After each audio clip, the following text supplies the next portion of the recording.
Bonjour, nous sommes le mardi 4 février 2025 et je suis invitée à vous transmettre des messages.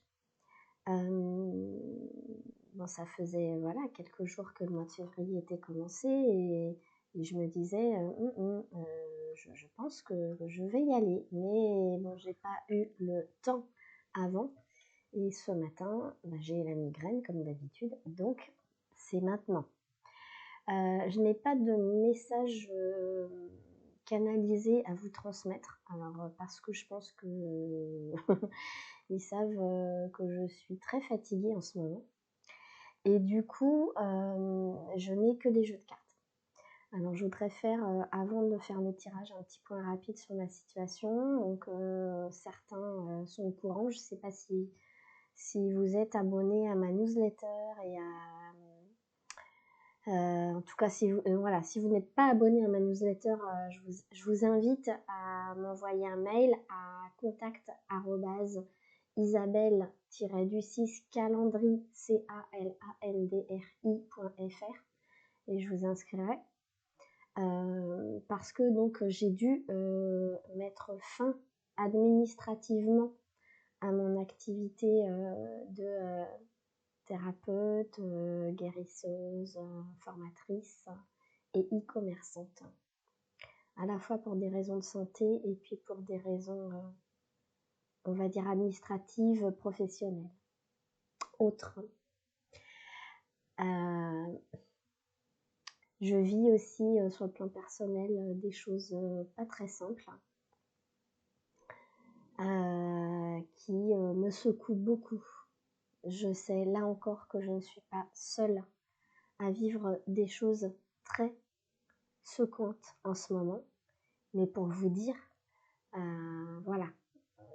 ok, on n'est pas tout seul, mais parfois on se sent très très seul dans ce qu'on vit.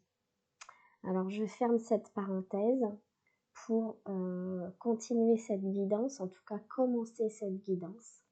Et puis je vous mettrai d'autres infos en bas en commentaire ou dans le descriptif. Dernière chose, donc pour l'instant j'ai besoin de faire une pause donc, dans ces activités, mais voyez, on n'échappe pas à son destin. Mon destin, c'est de transmettre des messages. Je suis une messagère des anges, des guides, des archanges, des maîtres ascensionnés, et bien au-delà si je peux me permettre. Et ça fait partie de moi, et on ne peut pas me l'enlever. Donc du coup, je continue cette mission que j'aime, qui me fait du bien et qui, je sais, vous fait du bien.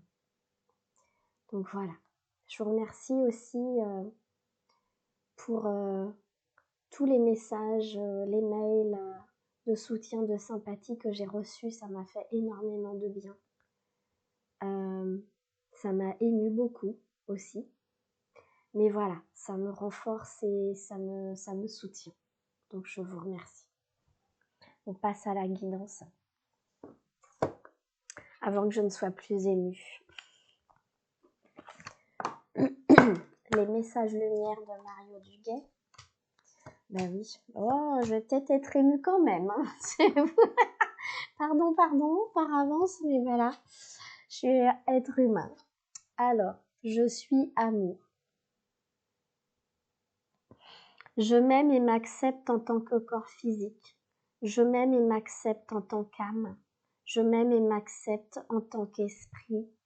Je m'aime et m'accepte en tant que totalité.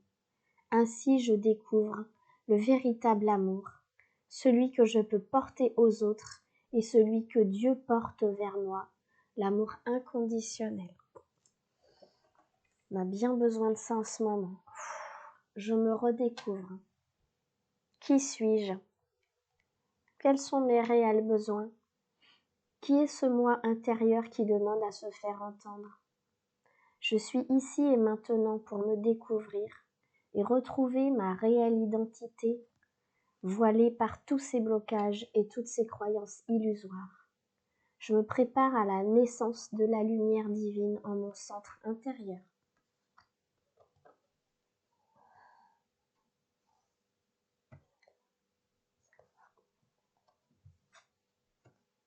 Je ne sais plus laquelle j'ai sortie après. Je crois que c'est celle-ci. Bon, bref. Le soleil divin. Excusez-moi, ça me gratte le nez. En mon cœur résident toutes les forces, toutes les richesses et toutes les réponses. J'avance sur le chemin de la découverte intérieure par l'écoute de mon intuition. Je n'entre plus dans le jeu du mental et je retrouve cette infinie source d'amour, mon soleil divin, manifestation de Dieu en moi. Tout se place sur mon chemin. Je fais confiance et je suis sans crainte, car je suis guidée vers la lumière, vers ma réalisation.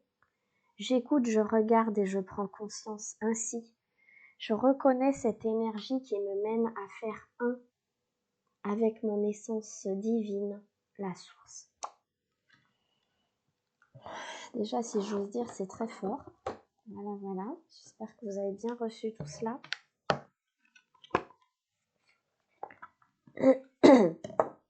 Ça parle encore de l'unité, hein, de tout cet amour, hein, bien sûr. Hein.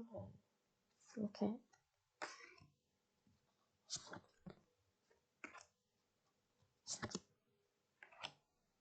Alors, j'ai 4 petites cartes des défis quotidiens concernant l'amour de soi.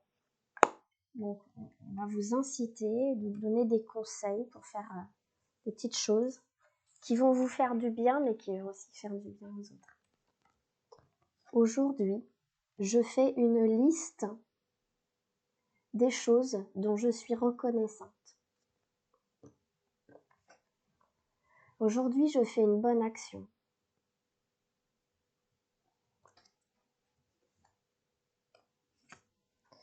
Aujourd'hui, j'écris une chose que j'ai accomplie et dont je suis fière.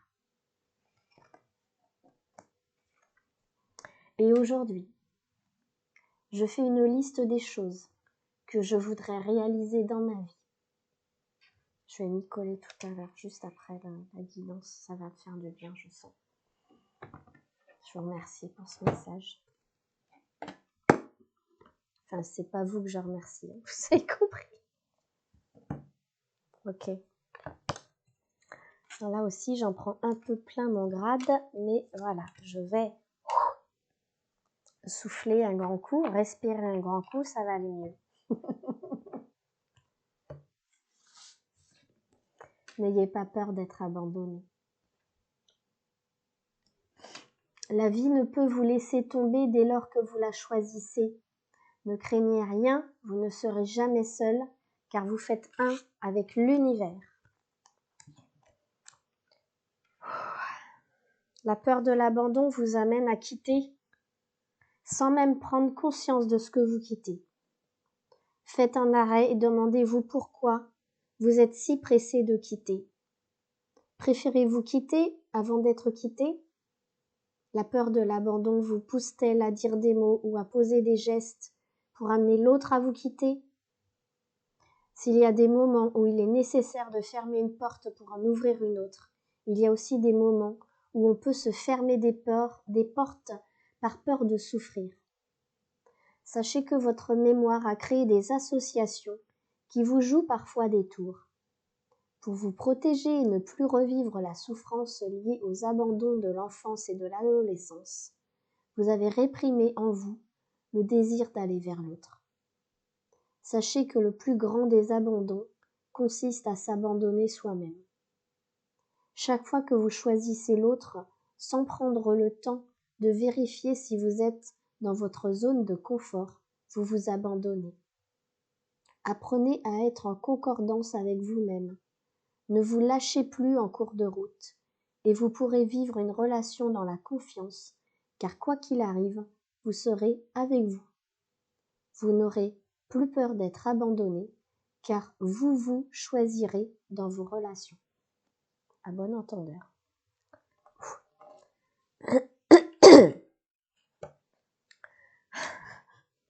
Renoncez à toute forme d'agression. Ouais, je confirme.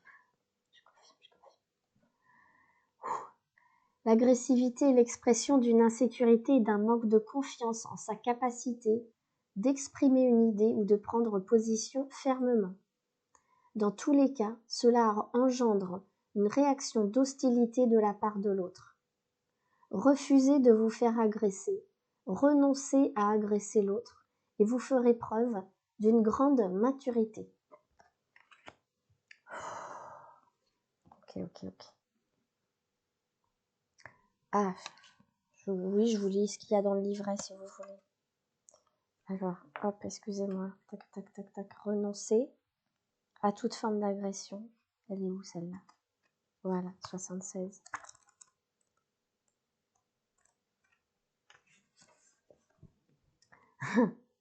Vous vivez un conflit qui génère une tension et vous ressentez de l'agressivité. Vous pouvez avoir tendance à la transférer sur l'autre ou encore, ce qui n'est guère mieux, à la retourner contre vous. Dans les deux cas, c'est que vous ne savez quoi faire avec votre colère. Vous cherchez à vous en débarrasser pour ne plus ressentir l'inconfort qu'elle provoque en vous, car on vous a appris que la colère était une mauvaise émotion. Il est possible que vous ayez été puni dans votre enfance ou adolescence parce que vous vous étiez opposé ouvertement à la volonté d'un parent. Cette punition considérée comme injuste a provoqué de la colère de votre part, mais vous avez dû ravaler cette colère parce que vous étiez alors en position de faiblesse. Le refoulement est un bon système de défense pour mettre en veilleuse toutes les formes d'agression assorties d'humiliation. Enfouie en vous, la colère remonte avec force dans les situations qui réveillent la blessure. Vous avez alors divers choix. Reporter cette agressivité sur la personne responsable du déclenchement. La retourner contre vous en réflexe autodestructeur. Ou en profiter pour aller à la rencontre de cette blessure et prendre soin de vous. Si vous cessez d'avoir peur de votre colère, vous pourrez mieux l'apprivoiser et vous exprimer dans la paix de l'esprit et le calme de l'âme. Accueillir sa colère permet de toucher la peine sous-jacente à la colère et de renoncer en toute conscience à l'agressivité autodestructrice.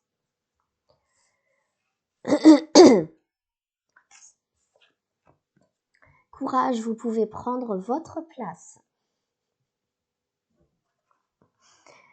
Il y a une place bien réelle pour vous sur cette terre, vous devez la trouver et la prendre, ce qui constitue une véritable initiation en soi. Cette place sera à la fois votre piste d'envol et votre lieu d'atterrissage.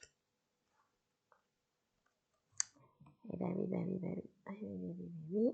Alors, 66. Pour ceux qui ont le livret, c'est « J'ouvre mes ailes ». Vous avez tendance à laisser votre place aux autres pour ensuite ressentir de la frustration ou de la peine de ne pas avoir eu assez de place. Vous ne savez pas très bien où est votre place et comment la prendre. Vous avez encore peur d'empiéter sur celle des autres. Et il vous arrive aussi d'en prendre un peu trop quand vous avez une chance, ce qui est la conséquence de multiples années de privation. Vous avez souvenir de toutes les fois où il n'y avait pas de place pour vous dans la famille, à l'école, avec les amis. Une place physique parfois, mais aussi une place pour vos idées, vos sentiments, vos émotions, vos besoins. Vous avez dû partager votre place avec votre petit frère, votre sœur. Parfois même céder votre place à l'autre. Vous avez dû vous taire, car l'autorité vous imposait le bâillon. Et vous vous demandiez, ai-je vraiment ma place dans cette famille, dans ce bureau, à cet endroit? La bonne nouvelle pour vous, c'est qu'il y a une place qui vous est réservée et qui vous appartient de droit divin et de droit humain. Dans le grand casse-tête de l'humanité, il y a un espace vide et vous devez y installer votre morceau. Mais ce morceau est parfois perdu dans l'ensemble des morceaux et vous devez trouver sa forme, sa taille, sa couleur. Soyez attentifs aux indices, ils sont nombreux autour de vous. Courage, vous avez fait un grand bout de chemin vous arrivez au but. Votre place vous attend, ne passez pas à côté. N'ayez pas peur de la réussite.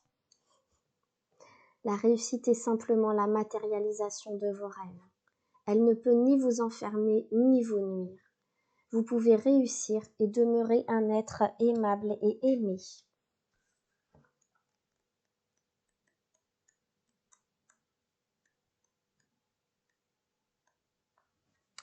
Vous confondez la peur de l'échec avec la peur de réussir. Vous avez davantage peur de réussir que d'échouer. Vous n'osez pas entreprendre ce nouveau projet ou passer à l'action dans la situation que vous vivez parce que vous craignez de réussir. Avez-vous peur des changements que cela pourra générer dans votre vie? Vous avez sans doute déjà vécu des situations où votre réussite a eu des conséquences négatives sur certaines relations. Oh oui. Peut-être cela a-t-il suscité de la jalousie. Oh oui. Peut-être avez-vous été puni d'avoir réussi parce que cela dérangeait quelqu'un dans votre entourage. Peut-être même avez perdu une relation importante dans votre vie. Oh oui. Ou alors des amis vous ont peut-être mis de côté. Vous avez pu être marginalisé par votre réussite. Oh oui. Sachez que vous êtes désormais équipé pour réussir en toute sécurité. Vous n'êtes plus à la merci des autres. Vous devez simplement vous accorder le droit de réussir, de briller, de vous faire remarquer. Cela ne vous mettra pas en danger si vous restez dans la simplicité de votre cœur. Ouvrez vos ailes, vous n'avez qu'à dire oui à la réussite. Il reste un jeu qui s'appelle les mandats à la lumière.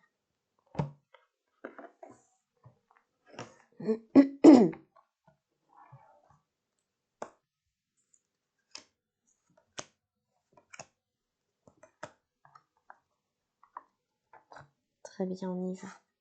La première, c'est celle-ci. Magnifique carte. C'est le travailleur de lumière. Ma présence sur cette terre est de répandre l'amour autour de moi. J'en ai franchement conscience, je le sais, mais c'est parfois tellement difficile. Je vis au-delà de la conscience matérielle. Mon véritable travail est de façonner mon intérieur à l'image de Dieu. Au-delà des défis de la vie, il y a l'apprentissage et la transformation de soi vers une vie meilleure. Une étape à la fois, je m'améliore intérieurement et fais grandir la lumière qui m'habite.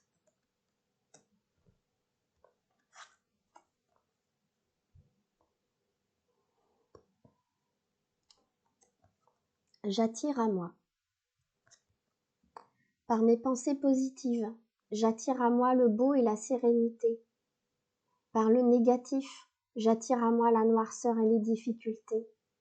J'ai le choix, j'ai le pouvoir de créer ma vie. À moi de transformer mes pensées et attitudes de façon objective et constructive pour vivre dans la paix et le bonheur.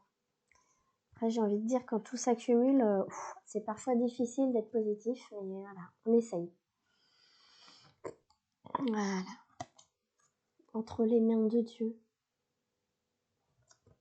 Je lâche prise sur tout ce qui me paraît difficile à vivre. J'accepte et remets entre les mains de Dieu mes soucis. Je le fais pourtant tout le temps.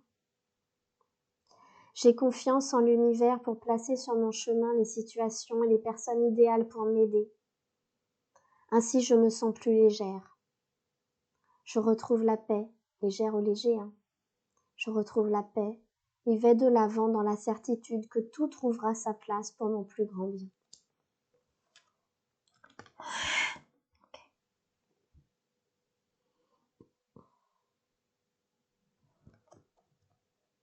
Dédramatiser. Oui, mais je l'ai dit tout à l'heure. Facile à dire. Il n'y a pas de hasard. Ça, je le sais. Chaque étape de la vie est un tremplin vers une vie meilleure. Faut que ça arrive vite, s'il vous plaît. Je transforme ma vision des défis en vision d'espoir. Je suis plus forte que mon ego et ses peurs. Je ne me laisse plus ébranler par elles. Je les raisonne et dédramatise. Je travaille à être positive devant toute situation. Je suis douce et compréhensive à mon égard. Je fais confiance à la vie et retrouve la paix.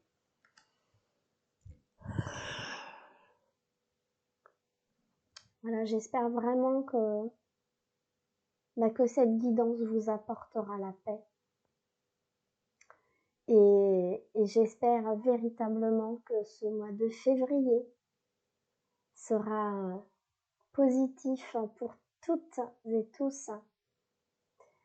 Je continue de vous envoyer beaucoup de lumière et d'amour. Et je vous embrasse très fort.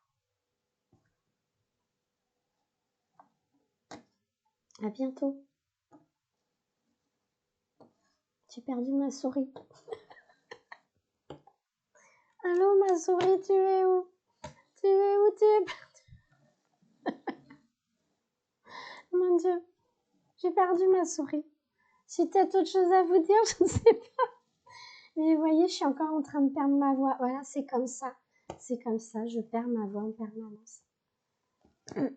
C'est très original, je ne retrouve absolument pas ma souris. Ah, peut-être que... Ah, ça y est. Écoutez, je vous souhaite très belle journée. Il y a le soleil qui est là, donc ça fait du bien. Je vous embrasse à nouveau très fort.